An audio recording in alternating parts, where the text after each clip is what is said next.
This is an audiovisual representation of a study published in the Journal of Bone and Joint Surgery in 2025. Alcohol consumption is linked to several adverse orthopedic outcomes, including osteoporosis and impaired fracture healing. However, its impact on postoperative bone implant integration following total joint arthroplasty remains unclear. A new study assesses how continuous alcohol consumption affects implant osseointegration in a tibial implant mouse model. Adult mice were given regular water or water with 10% to 15% ethanol for 3 months prior to the surgical implantation of a load-bearing porous titanium implant in the proximal tibia. After the implantation, alcohol consumption was continued for 4 weeks for the alcohol group and was discontinued immediately for the abstinence group.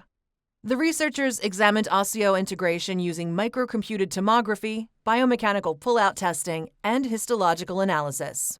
The findings showed that continuous alcohol consumption was associated with reduced peri-implant bone formation, indicated by a lower bone volume fraction, and a weaker bone implant interface compared with controls.